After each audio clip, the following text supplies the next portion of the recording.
Well, hello and welcome to Polity Matters. My name is Ben Ratliff, and I'm joined by Scott Edberg and Jared Nelson and our friend Alex Ford, who we only bring out when it's Overtures season. At least that's the way it's worked so far. Alex, we are glad that you're here, even though I joke. Thank you for joining us and helping us out. And I want to invite you to reintroduce yourself if people are unfamiliar with you. And maybe there's been a change, and so we want to get an update and hear how you're doing. Yeah, thanks for having me on. I love doing this. I am Alex Ford. I'm a now associate pastor at a church in central Wisconsin. That is a change from last year when we did this before. I've been here about 4 months now and still kind of getting my feet under me and learning the position and learning the church, but I love it so far. It's great. It's great. Well, thank you again. Scott and Jared, hello. Y'all are here. I don't know how much we want to date the episode, but it's exciting. GA season is always a busy hubbub of things, and I think we can say that this year is much more than normal, and time will only tell. So many things, when this releases, many things may have happened. Who knows? And we're going to leave it as vague as that. Just before we get into the overtures, though, I do want to do a little bit of housekeeping for our listeners. We will have swag at General Assembly. And the exciting part about this is that it includes T-shirts this year. They will be a first-come, first-serve matter, though. So find us at General Assembly. See if we have one on us for you. Alex, we'll make sure to reserve one for you since you've been kind enough to help us out today. Listeners, take note. If you're a supporter of the show, this is the kind of thing that you get dibs on. So if you're a supporter and you haven't heard from us, you need to reach out so that we can set a shirt aside. I have tried to ask you for your T-shirt size. If I haven't heard from you, there's no guarantee that there will be one left. So please get in touch with me in the ways that you know how beforehand. And then other than that, we're just going to have, Scott and me and Jared will walk around with some tote bags full of T-shirts, I guess, and throw them out. My wife keeps trying to get me to buy a T-shirt cannon that we could get going in the assembly hall, which I really want to do, but I just haven't pulled the trigger on it yet. Am I right? Okay. No pun intended. Oh, man. All right. Well, today we are walking through all 50 overtures for the 52nd General Assembly. Please, 2 more would be really nice. I guess it's too late. All 50. And we know that's a lot, and we're not going to linger on every single one. Some of them will get just a brief nod. Others may get a more extended discussion, depending on their significance and their clarity and our attention to them. So we've organized them a little bit into different categories: judicial process, officer qualifications, worship, polity reforms, other things as well, to help bring a little bit of order to our thought as we work through them. And our goal is just to offer information for the most part. We'll try to give you a sense of where people are leaning on these and what the general public has had to say. And there's some documents out there with well-known men commenting, and we'll maybe bring some of those things in from time to time as well.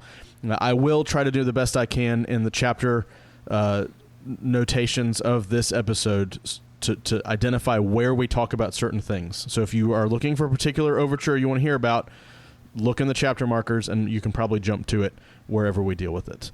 Yes, and at PCA History, there's now going to be links to different overture guides. So you'll see Howie Donahoe, Fred Greco, David Coffin, in fact, even Scott and I's overture guides there that you can download and look at.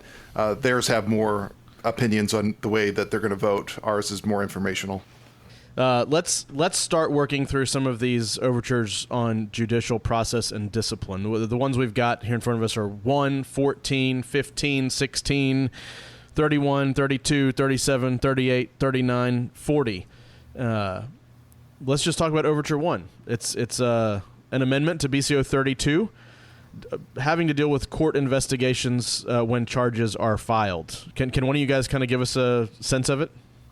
Yeah, it seems that when dealing with issues of alleged offense, that before instituting process, that investigation must arise first. And so it's perhaps formulating an idea that a committee should investigate something before they actually indict or bring charges against someone. This is perhaps codifying something that has been recommended in many regards, but would become law if adopted. Yeah, the way that this does this, though, deletes some language that makes things really confusing, like whether you can ever just file charges and not have it go through a committee and be in charge of the fact that you would be the voluntary prosecutor. There's questions of whether this would really eliminate 31.9 about the warning to voluntary prosecutors, because it would have to go through a committee first. It seems to even conflate 31.2 and 32.2 in terms of process that's happening there. So there's a lot of maybe if this was kind of an option, or this was something that was clarifying a 31.2 investigation, that might be different. But there's a lot of pushback on this, including the CCB, that has a lot of problems with the process between 31 and 32 really gets confused in the midst of this. It almost becomes just one investigative process rather than you're actually able to file charges and you have some sort of appeal. If they say, well, we're not going to go through with this, do you have standing to say something about that? So there's a lot of things that this kind of shuffles out of order. Yeah, I have to wonder if it would be possible to make it more acceptable if it changed from no matter how the charges arise or the accusation arises to explicitly excluding voluntary prosecutors in that. So this would only apply to those situations where a report has been received rather than a voluntary prosecutor coming and presenting charges. I wonder if that would be a path to simplify what's being asked for here and make it more in order. But I mean, obviously it's a very complex set.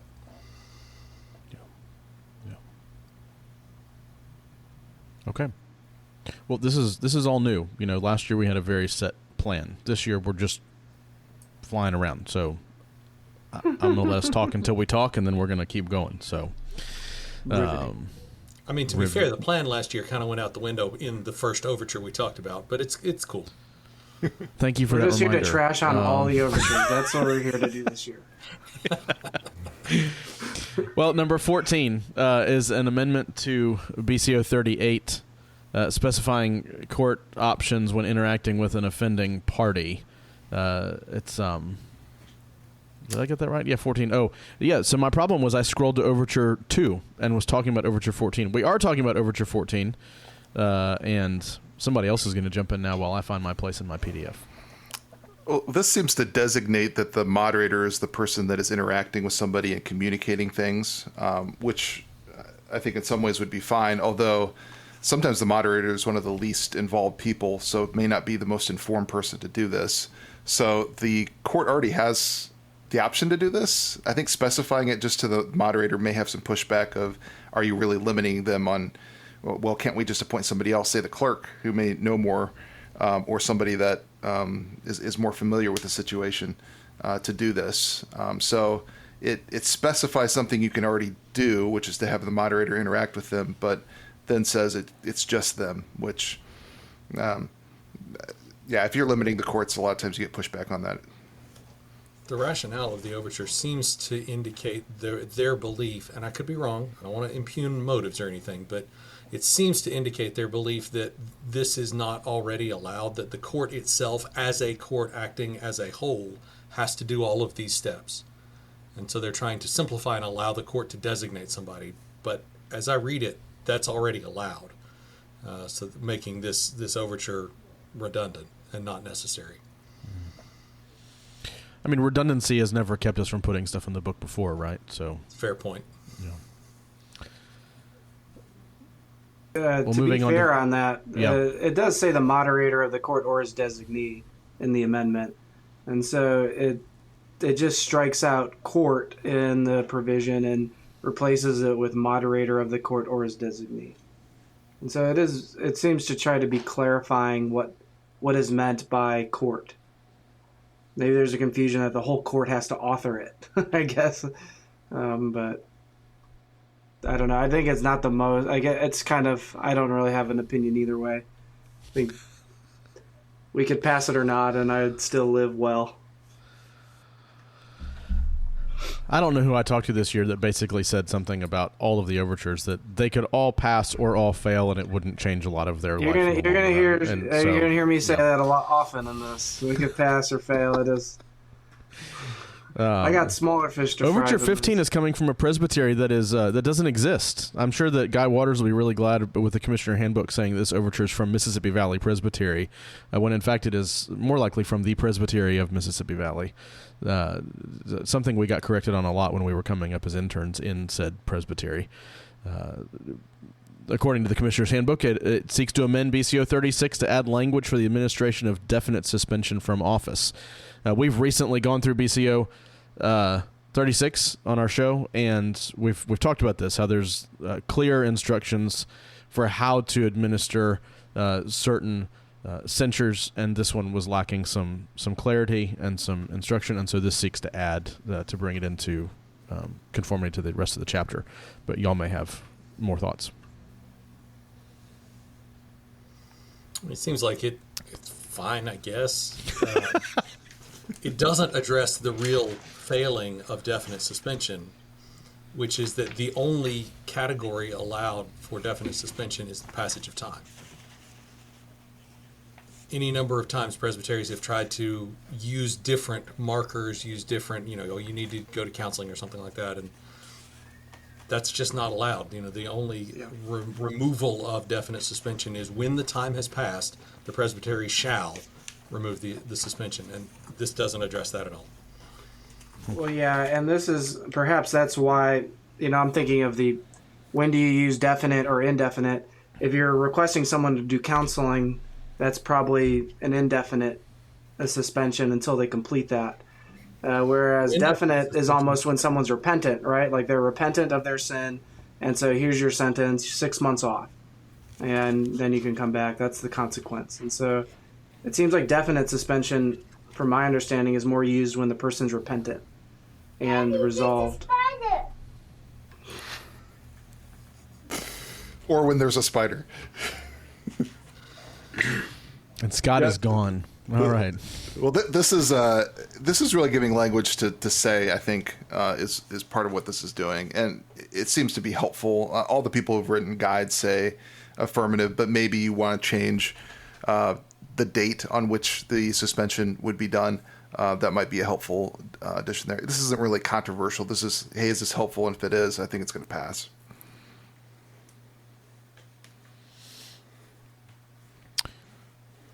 Yeah, and 16 is not too far gone from this one either. Mississippi Valley as well, amending BCO 36 to conform the language to BCO 37 regarding suspension from office.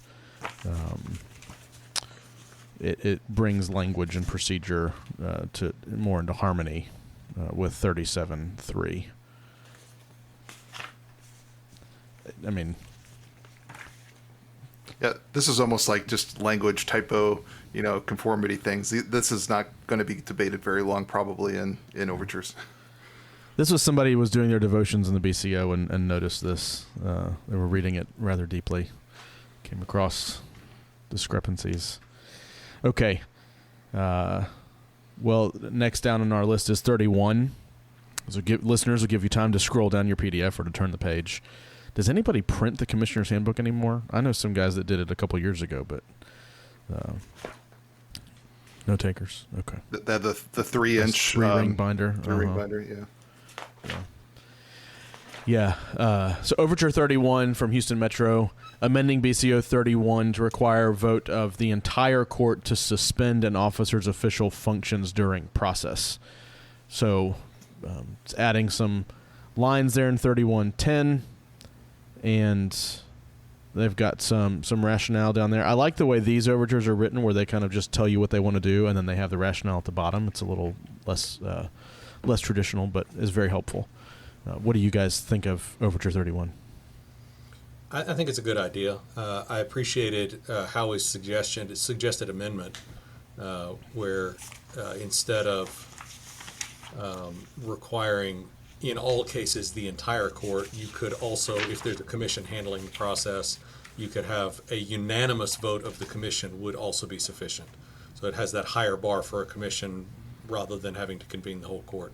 I could see that going either way. I think either one would be a good update to this. Did you get the spider, Scott? Yeah, it was like the smallest spider I've ever seen. I don't even know how they saw it. It was so small. Well, I think what this is partly doing is that if you're handing stuff off to a judicial commission, one part of this that we've talked about, especially in as the investigation is going on, if it's serious enough that you need to suspend somebody from their official office or from their official duties, if this is a ruling elder, that's maybe not a huge deal. But if this is a teaching elder, that's his livelihood. And then he's just off until you finish the investigation. If you think about it, a commission might have a 51% vote in order to do this. And usually it's taking a much larger supermajority vote to suspend somebody from their duties. And so this makes sure that this is being done and without haste. It's a serious thing to suspend somebody this way, especially if it's not as way of a censure. There's also language of if there's some sort of a amendment, there's a question of are they still suspended from their official duties, because you suspend a censure, but if this isn't by way of censure, you don't know if that's suspended or not too. So there's a lot of difficulties here, and it should be the exception, not the rule, that you're suspending somebody from their duties here. And so not giving that to commission seems to be in view here, and probably is a good idea. Or if it's the unanimous decision, at least as a higher bar.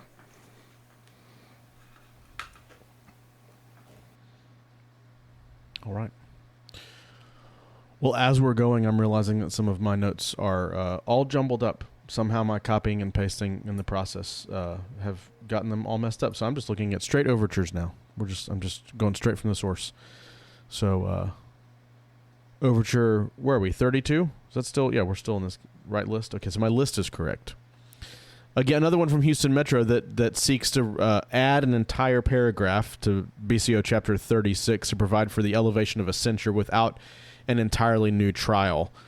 Scott, am I putting you on the spot to ask you to kind of talk about this one? I know this is something we've engaged on in the past, this particular issue. Yeah, so this, you say 32, is that the one that you just referenced? 32, yeah. Yeah, so 32, 38, and 39 are all dealing with the same sort of issue, and that is what does one do when an unrepentant person is then suspended from either the sacraments or office, and they are unrepentant? What do you do with them? Are you able to remove them from the rolls? How do you elevate that censure or suspension to something more grave, perhaps deposition or excommunication itself? And so in our current book, there's not a lot of detail. This issue comes actually out because of my presbytery. We tried to elevate a censure without additional process. We had a minister who was suspended from the ministry for some time, about 3 or 4 years, and the presbytery was getting nowhere with it. And so by act without any other additional process, the presbytery acted to remove him from the rolls and to depose him. And so that got appealed to the SJC, and the SJC basically said, well, you can't do that. That is too little of work. But they also recognize that a man who's already been found guilty isn't perhaps awarded the same like de novo approach, a new process, like he's innocent. He's already been found guilty, and he lives in that guilt. You have to start over from the beginning.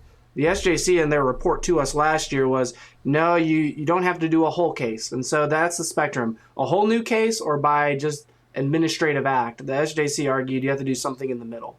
And that is what this Overture 38 and 39 seek to address. They're trying to make a middle path for someone who's already been under censure or currently under censure to perhaps elevate that censure without doing all new process, but something more than just an administrative act.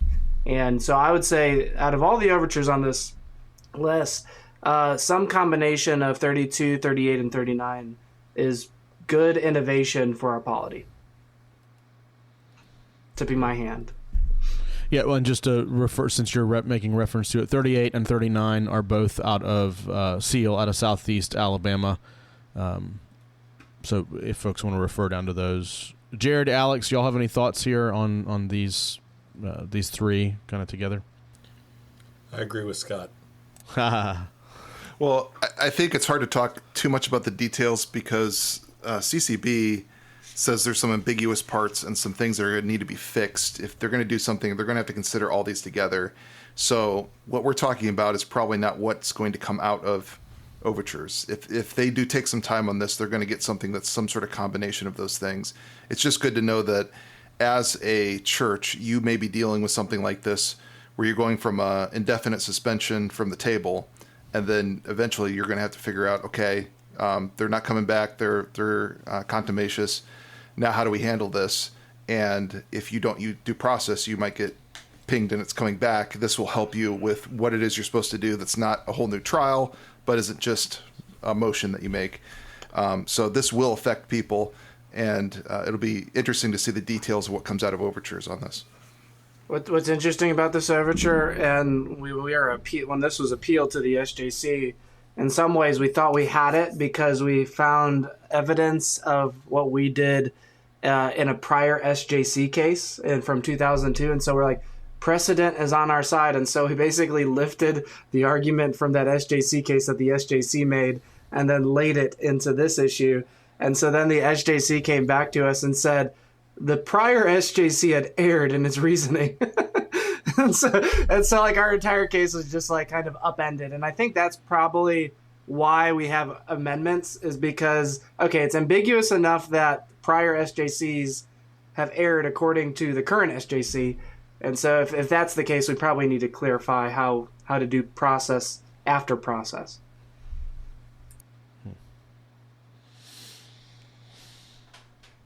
Good. I like taking more than one at a time. That's helpful. Knock a couple out. You're welcome. Jumping to 37, which is another one from Southeast Alabama Presbytery, seeking to amend BCO 12 so that a session may elect one of its members as moderator in judicial cases. So y'all will remember from when we went through this part of the book that in judicial cases, the moderator has to be a minister. So if you have a teaching elder on your session, a pastor, he serves as a moderator for judicial cases. But 12.3 is dealing with a church without a pastor. And so this would amend it to allow, instead of requiring a session to go and get a minister from the presbytery to preside, they can elect one of their own members to preside or invite a minister of the presbytery. So they're not limited to that one option anymore. I mean, what are the different sides of this? Is this something we, I think the possible downside is that ruling elders often are not as well informed about judicial process as teaching elders are. It would be, if you're going to be having to hunt for somebody to be moderator, you probably are going to find the most knowledgeable teaching elder in the presbytery. And so that would be to the benefit of the church to do it the way that it's currently written. That said, personally, I think this is a good decision to allow the session the choice of either going to get knowledgeable teaching elder or handling it in-house. Yeah, I could just think of like Howie Donahoe or John Bice on my session. They're not allowed to moderate currently, and they're probably more qualified than me. So I think it's a fine provision that I won't have any issue supporting. Yeah, if you see the other Overture guides, everybody from Donahoe to Greco seem to think that this is a good idea. So, well, there you have it. We already handled 38 and 39, so let's take a look at 40. Another one from Seal, amending BCO 35 to require recording all parts of a trial. So 35.9 currently reads, all testimony shall be recorded, and then gives the options for it. But this would amend it to say that all parts of a trial other than deliberations shall be recorded. We've just gone through a trial in our presbytery not too long ago. I'm having trouble thinking of the implications of this or the particular details or reasoning behind something like this. One of y'all want to help us out? I mean, Howie's point, or not Howie's, David Coffin's point in this is the implied necessity from some other provisions. This just makes it explicit, and it's just good practice to record everything that you've done in all parts of the process so that you have access to it when you need to in the future. Yeah, it makes sense.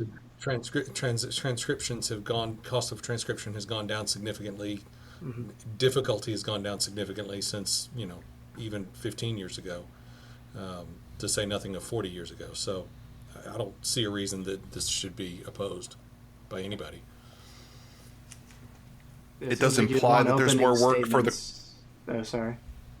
It does imply that there may be more work if there are courts that haven't done this before. So I can always see pushback from people who don't want to do more work, but you probably should be doing this anyway. Yeah, I mean, it makes sense to have like opening statements and things like closing statements. All of that is really germane to the whole trial. And so just having the witness testimony, in my mind, is insufficient to have a record for. I don't think it's really any more work. It's you start and stop the recording on your phone or whatever device you're using. If you're Jared, you have these nice little recording devices that you can put on everyone, but it's not that hard. You just turn on and off the recording. Just do it for the whole thing.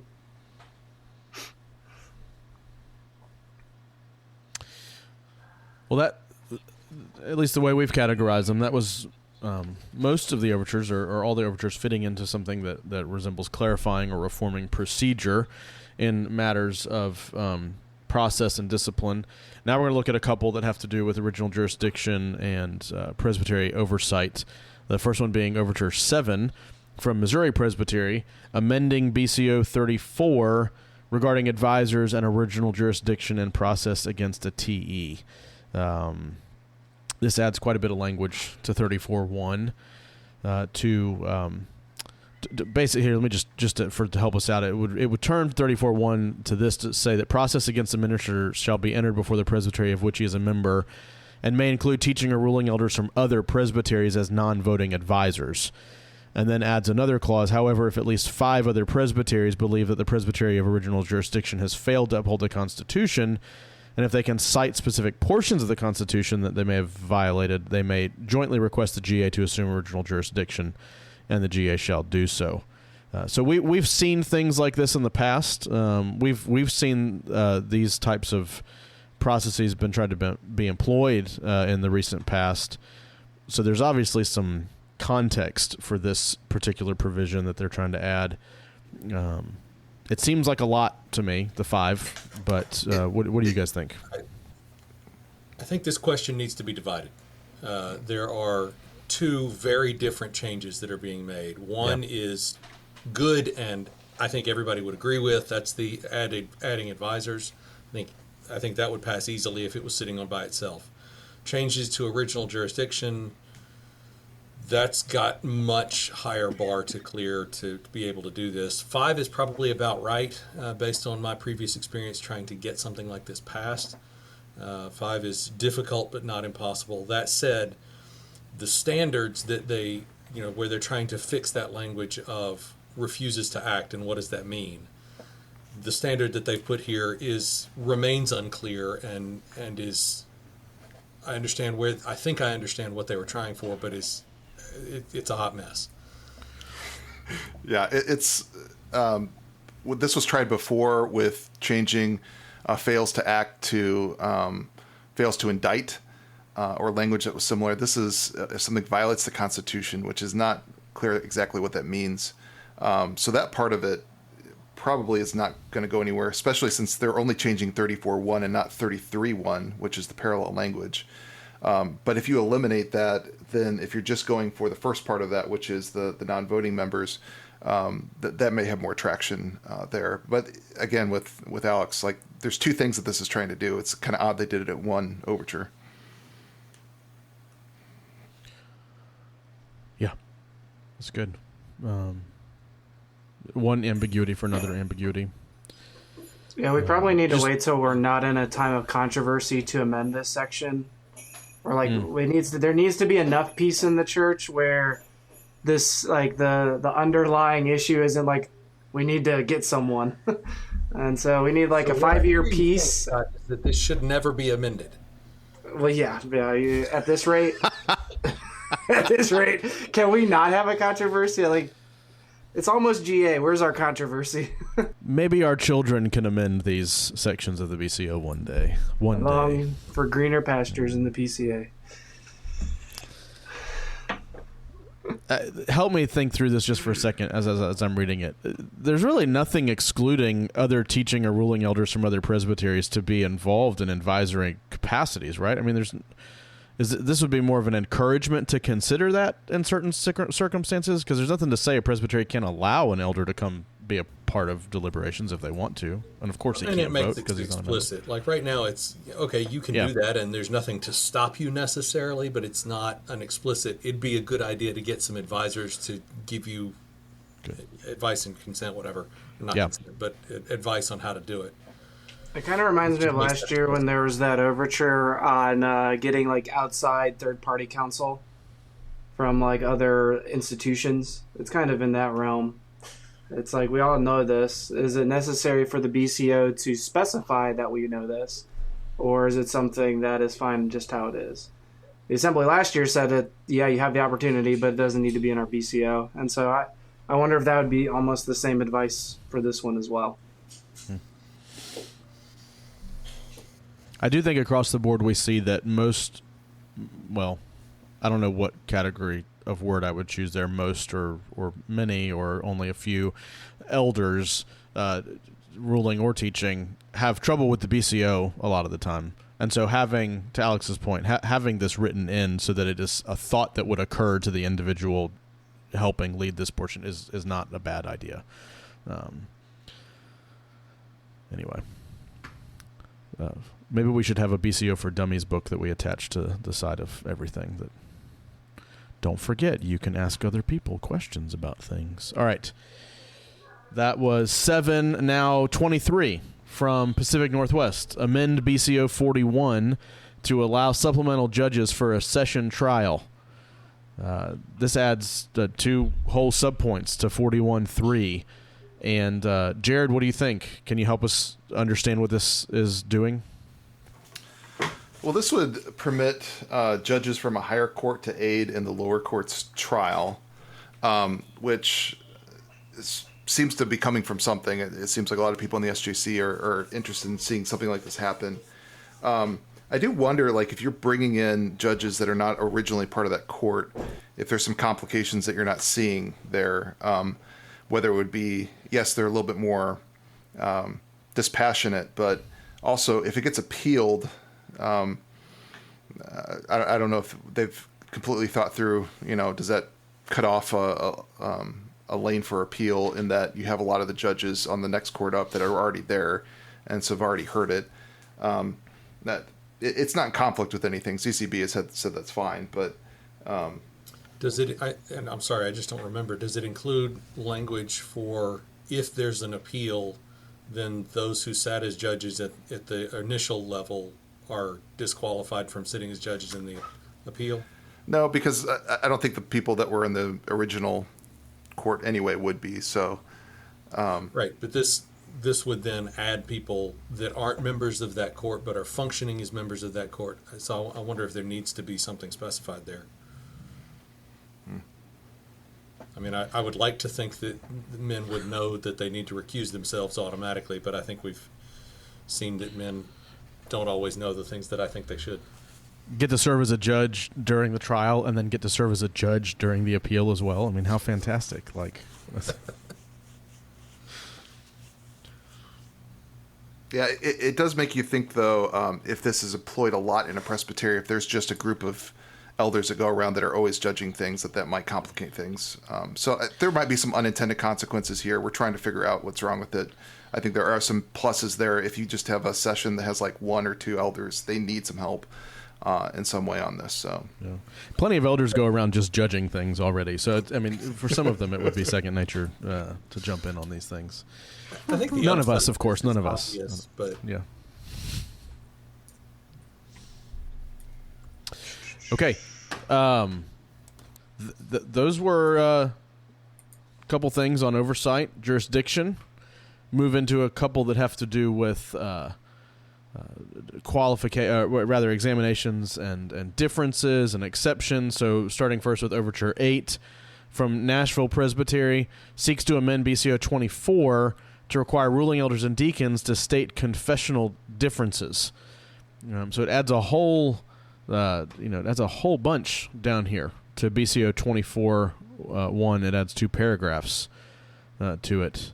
And actually, let me ask you: Is this adding to 24.1, or is it replacing 24.1 and therefore pushing everything else back? No, it's just adding. Excuse me. I think there is a solid argument for asking ruling elders to state their theological differences. I mean, that seems like an existing oversight that elders should state their differences if they have them, and that those differences should be evaluated by the court. So that seems like it should be automatic. I could see an argument for excluding the deacons, not requiring that. I think it's a good idea to ask all ordained officers to state any differences they have. But I could see an argument to say, well, the deacons aren't going to be teaching primarily. They're going to be serving the church. And, do they need to make their differences explicit? As I say, I don't agree with it, but I could see an argument for that. I think this is a good overture. Yeah, I think it's implied that this was somewhat the intent, even though it was only applied to teaching elders. Basically every church I've been in has asked ruling elders, at least, if they have any differences with the standards. This would just, I think, require them, if they're already doing that, to make sure they include that in minutes, and it will be subject to review of the presbytery. So I think that's probably where you'll get some people who may have some pushback of, I don't know if I want my presbytery looking over my shoulder, especially for every deacon, that were like, well, maybe had some problematic exceptions, but we needed somebody else to help pick up the chairs. I don't know. But I think maybe if there's some pushback on there, if you divide that and at least just do it for the ruling elders, it seems a reasonable application of good faith subscription. Yeah, that's good. And also here is 24.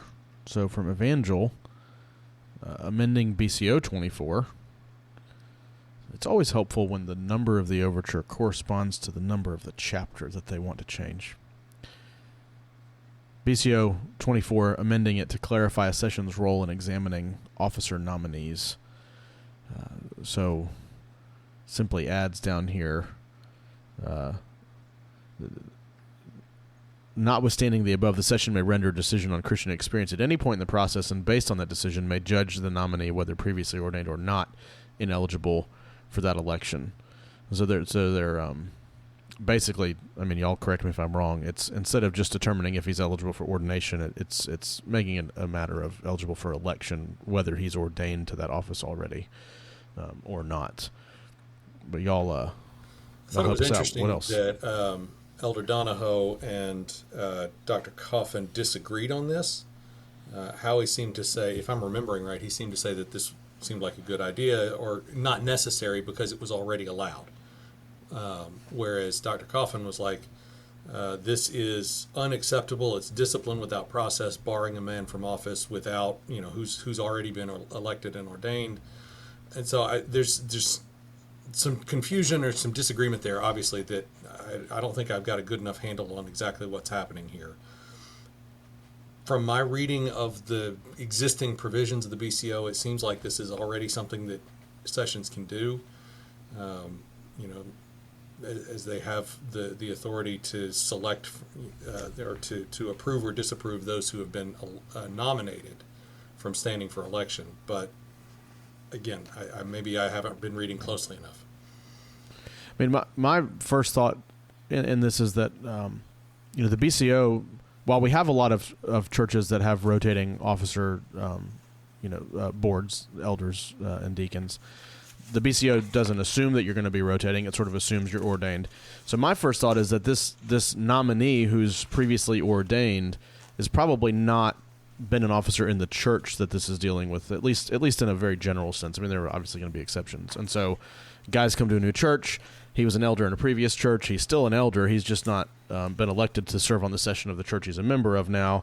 And so it's saying you don't have to approve him just because he's already been an elder in the past somewhere else. I'm sure there's more to it than that, but that's at least where my mind goes in its simplicity. Jared, Scott. I understand what Coffin is saying there about it almost seems like it's process, but you're supposed to examine somebody in Christian character. And if you're supposed to examine that, then there should be an option to fail somebody in that. And so I do think that this is implied that you can do this. This just makes it more explicit. So that might be some of the discrepancy you see there. Yeah. You're not saying that you examine them and just approve whatever the examination reveals.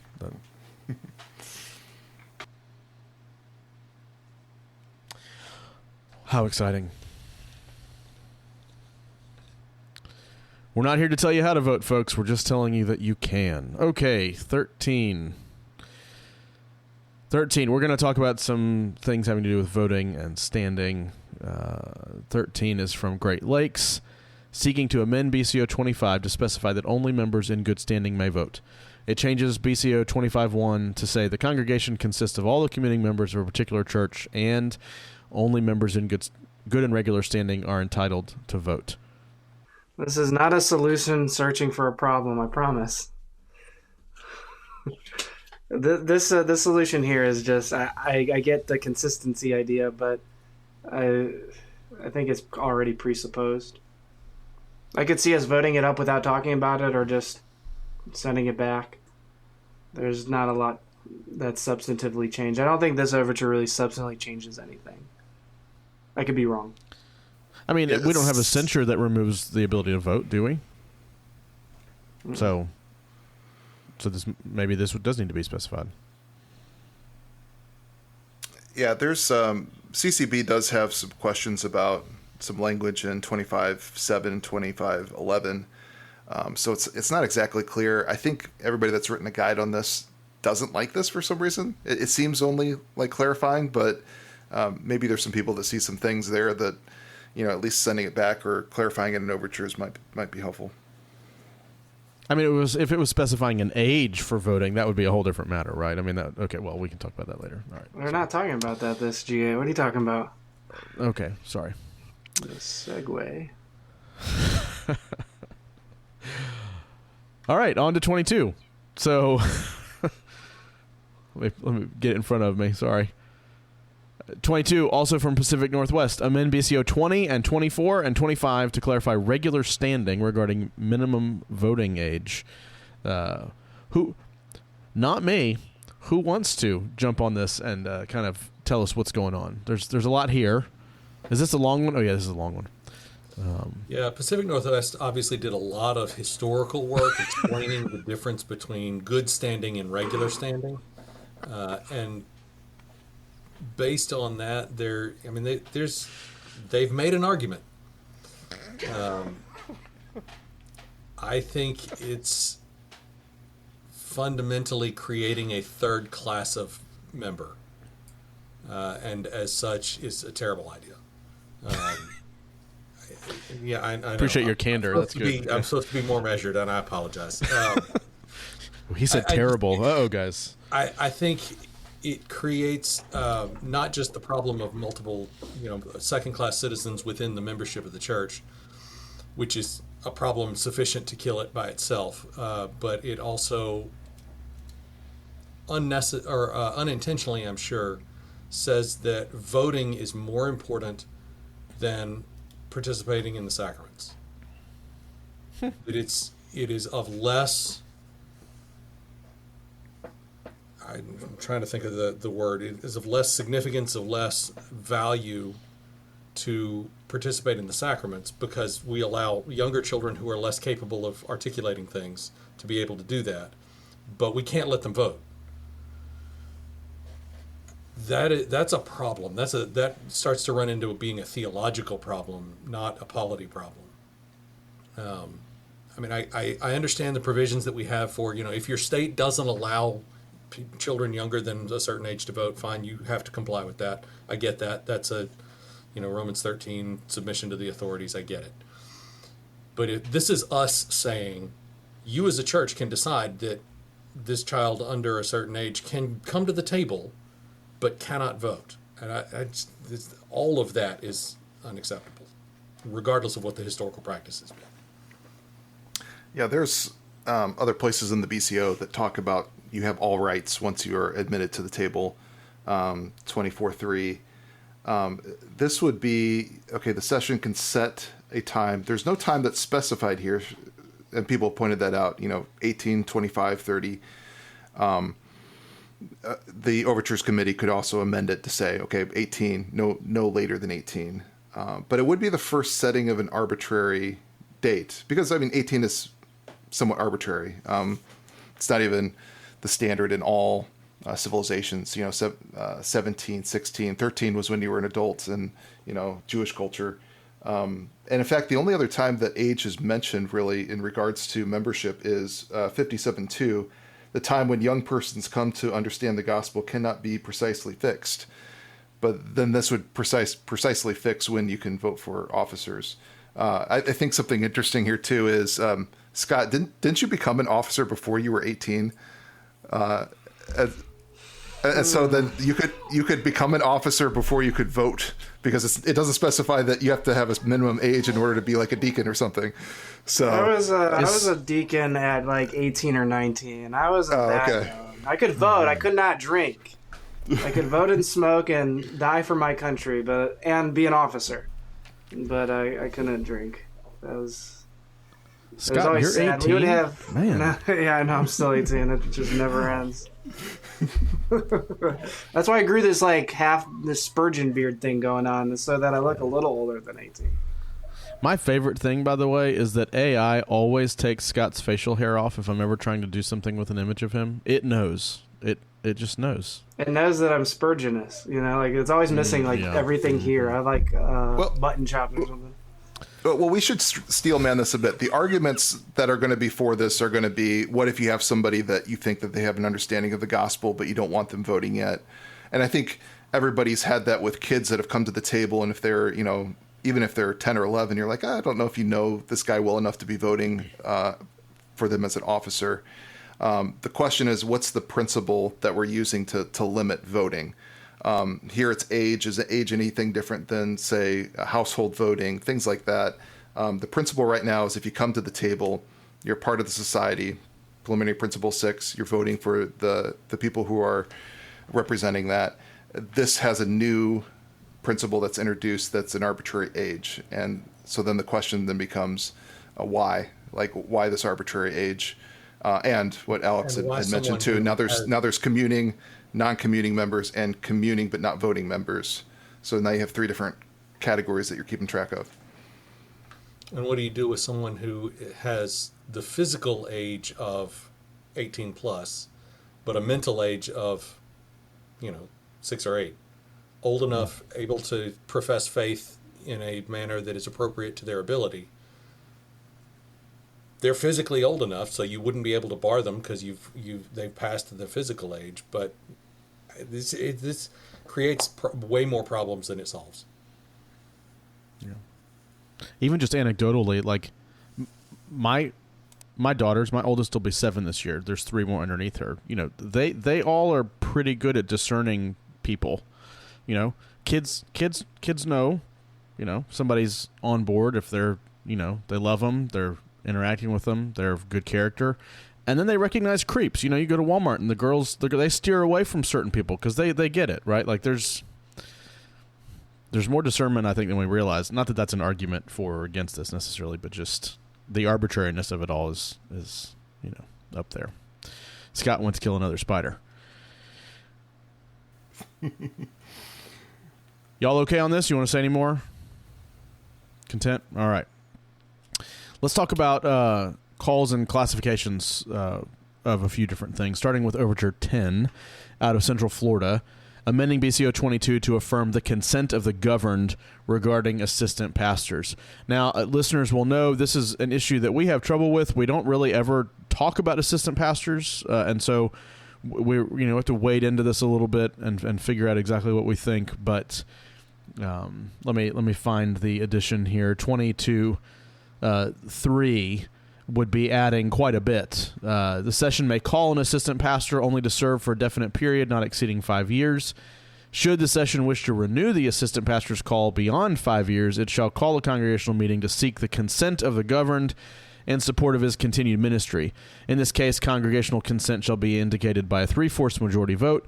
The renewal of a call as an assistant pastor is subject to presbytery approval. If no 3/4 majority is secured, the session shall conclude that the assistant pastor does not have an adequate support from the congregation for continued ministry among them, and shall move immediately to dissolve his call in accordance with the provisions of BCO 23.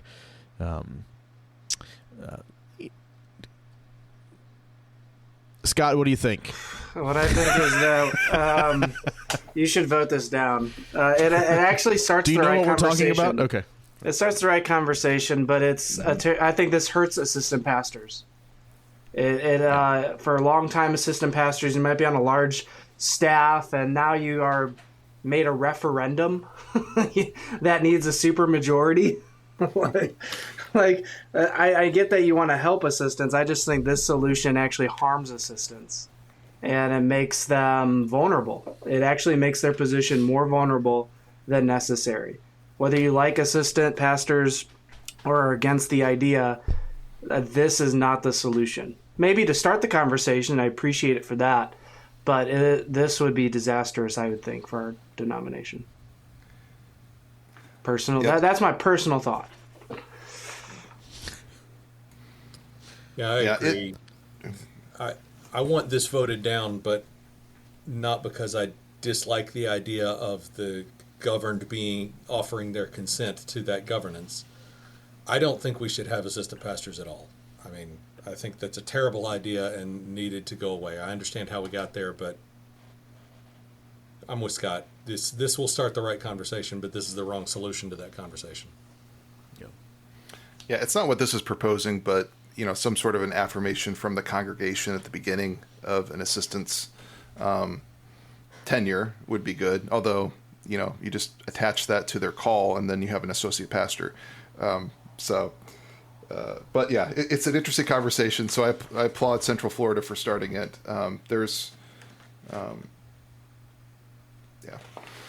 I totally agree. I mean, let's start in a better place next time. Throw all assistant pastors out of their churches, get rid of them altogether, start fresh.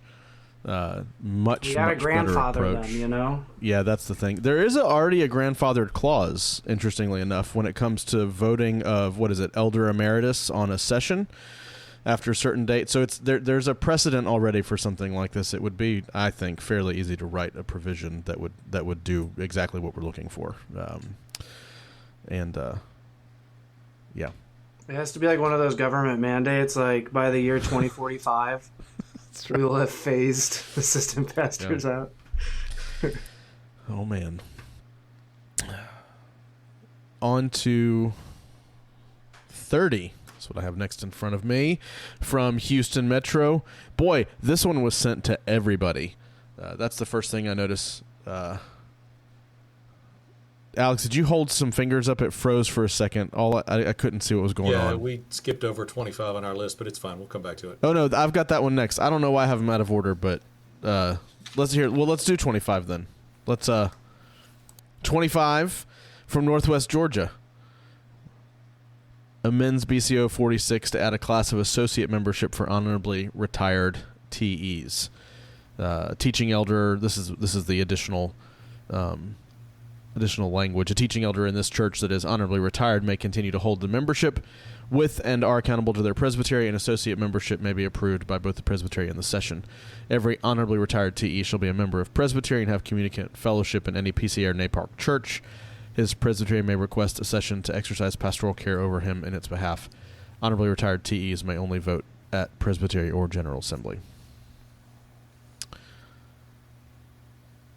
Yeah, I commend Northwest Georgia for wanting to support honorably retired TEs. It's way too easy for those men to fall through the cracks and not have anybody following up on them. So that part's good. But this is not how you accomplish that. It creates new categories that it's not defining. Communicant fellowship, associate membership for a TE. It has some problems with it. It's almost like if it was an encouragement of whatever local church should be providing pastoral care, that'd be great. But the requirement language here and creating new categories is problematic, at least according to CCB.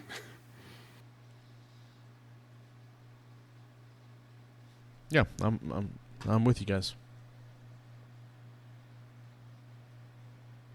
Now Overture 30.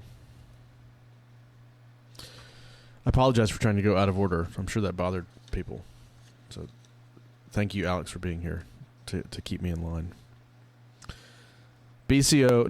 Overture 30 from Houston Metro. This is the one that goes everywhere. I don't see a committee that's not listed on this list. Amending BCO 8, 20, 21, another part of 21, and part of 23 regarding the calling and dissolution of TE relationships for needful works. Somebody who's probably thought about this a little bit longer than I have, jump in here and tell us what is happening. It's fundamentally dealing with the issue of calls not from a church. How do we address those? How do we handle them? How do we relate that teaching elder to the presbytery or to the broader church, particularly out of bounds calls? What do we do with that, and how do we, continue to keep those men connected? To that end, that is a hole that needs to be addressed. I'm not sure this is as thought out as it needs to be. There's some significant holes in what is proposed here that need to be touched on. One example that I'm trying to remember, I think Howie Donahoe mentioned was, what do you do if the out of bounds call, to use the current language, lets a man go? Well, are we now going to cite that not affiliated to the PCA organization to come to Presbytery and give reasons why they should be allowed to? It's not fully thought through. I think we need to, and there's too much for OC to deal with this in the 5 minutes that they're going to have. I think this needs to be referred back without prejudice, without any problems, just to say, hey, there's a lot of work that still needs to be done. Please finish it up and then send it back next time. Yeah, CCB notes a few problems and things that haven't been thought through, but if the choices between negative or send it back would probably be good to say, hey, this is probably something we do need to make some provisions on, but if they don't have time to fix it, then try it next year. Although Overtures Committee could decide that they want to fix it and do it this year, it's just hopefully they have enough time and capable people to do that. Fortunately, there's not much else going on at this GA, so I think that's plenty of time. And now you got to cut it out. Yeah. I think it's more talking about the 50 overtures that you have this year. Oh, yes. Nothing else. For the record, if there was an episode of Polity Matters that I am not editing, it is this one. All right, just that we know. Going through and finding timestamps for every single every single overture is enough in and of itself. I'll do one of those claps, synchronized clap. That will not help. Nope, I won't. I won't know. The trouble is that we record early, and so by the time I edit, I forget any notes that we have talked about or made reference to. So let's talk about Overture 6, which is sort of our last when we're in this matter of discipline and process and procedure.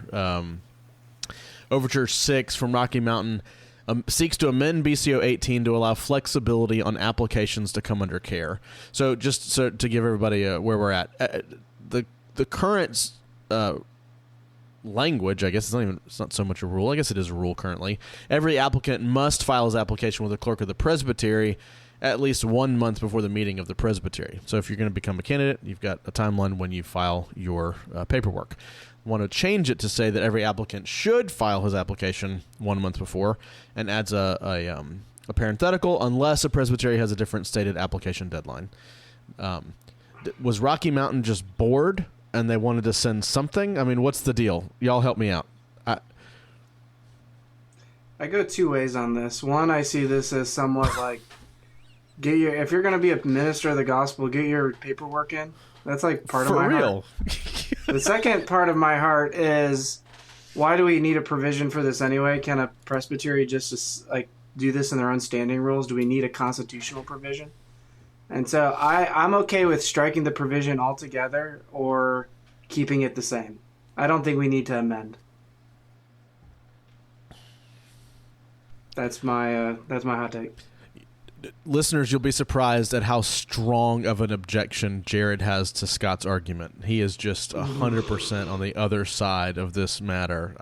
I'm just. You might end this episode. It's like I thought these guys said they didn't really care either way for any of these overtures. They're pretty passionate about them for how they started this episode.